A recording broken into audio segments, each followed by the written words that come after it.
Assalamualaikum warahmatullahi wabarakatuh. Sampurasun. Kumaha daramang sadayana? Alhamdulillah. Hatur nuhun pami daramang mah. Alhamdulillah. Dinten ayeuna urang tiasa patepang deui dina pangajaran basa Sunda. Insya Allah dinten ieu hideuk baris diajar ngeunaan kecap serepan. Mangga urang kawitan wae. Kecap serepan. Tengetan kalimah-kalimah di handap. Dina zaman globalisasi, rupa-rupa informasi gancang pisan rekabna. Contoh nu kadua, kalimahna HP kaasup kana babagian teknologi, informasi jeung komunikasi. Tah, dina eta kalimah-kalimah aya kecap-kecap nu asalna lain tina basa Sunda. Nyaeta kecap globalisasi, informasi, teknologi, jeung komunikasi. Eta kecap-kecap teh mangrupakeun kecap serepan tina basa asing, nyaeta tina basa Inggris. Kecap globalisasi teh mangrupakeun istilah ngeunaan ngaronjatna silih pakait pangabutuh sakumna masyarakat warga dunia dina kahirupan. Nah, lamun kecap informasi hartina wawaran atawa katerangan. Lamun kecap teknologi hartina ilmu teknik atawa kamampu teknik nu dumasar ilmu eksakta tur make proses teknis, makana disebutna teknologi. Ari kecap komunikasi mah hartina proses ngirimkeun jeung narima pesen make medium anu tangtu nepi kabisa kacangkem. Tah, eta kecap serepan tina kalimah-kalimah di luhur jeung hartosna. Naonnya ari kecap serepan teh? Kecap serepan teh nyaeta sakur kecap dina basa Sunda anu biasana nya dipake dina pedaran atawa karangan.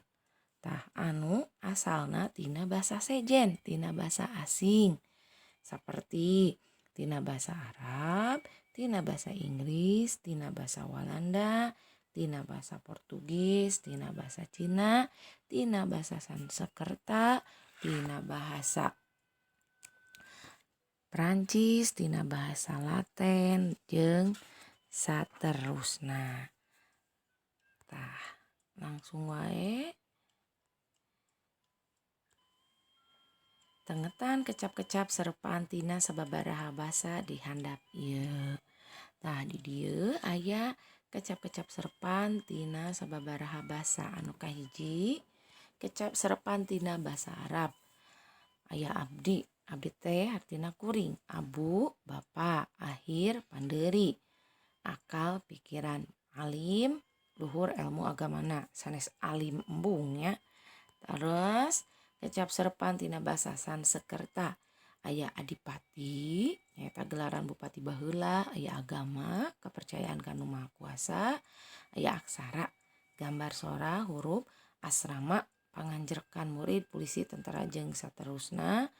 Panganjerkan teh tempat cicing, patinggal, atma roh lembutan.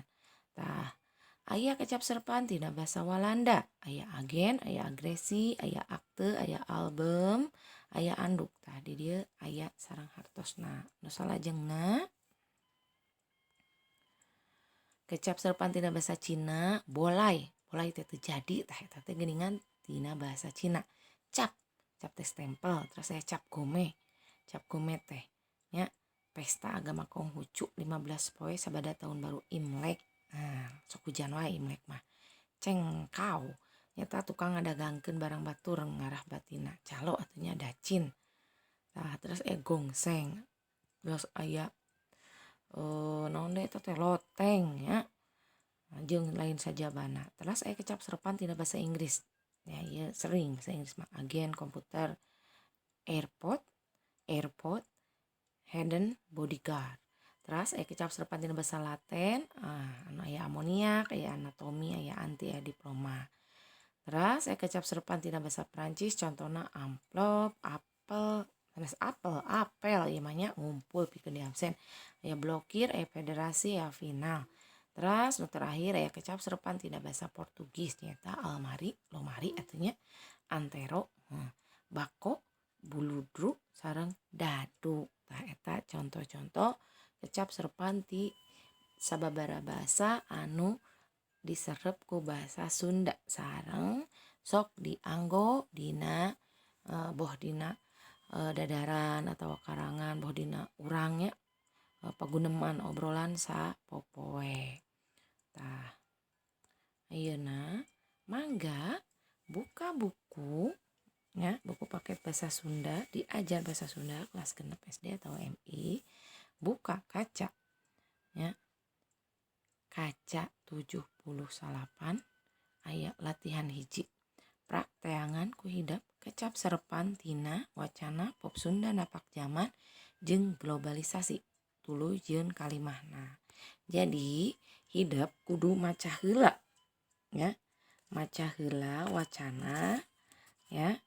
Di dieu maca heula teks ngeunaan nu judulna pop Sunda napak zaman minggon kamari anu aya gambar ieu foto darsep jeung albumna nya dina kaca 68 nepikeun ka 70. Terus baca oge ya wacana atau teks globalisasi di kaca 72 nepikeun ka kaca 74. Tuluy ku hidep teangan kecap serepan nya. Nah, kecap serepanana naon wae terus kalimahna naon. Kecap serepanna di dieu seuseurna tina bahasa Inggris. Tah eta anu kahiji tugasna. Anu kadua lamun hidup tos rengse di dieu aya penilaian keterampilan ieu bade dilebetkeun kana nilai namina oge penilaian keterampilannya. Mangga di dieu buka kaca 81 nepikeun ka 83 di dinya aya pangajaran opat. Mangga ku hidep kerjakeun bagian A jeung B. Tiasa eusina hungkul dina buku catatan atanapi langsung nya dina buku paket. Mangga kanggo hasilna dikintunkeun ka Bu Nenden. Jawabanana diantos maksimal dugi tabuh 1. Panginten sakitu wae materi anu tiasa ku Bu Nenden dugikeun dinten ayeuna ngeunaan kecap serepan. Hatur nuhun kanggo perhatosanana, hapuntenna pami aya kalepatan. Pamungkas wassalamualaikum warahmatullahi wabarakatuh.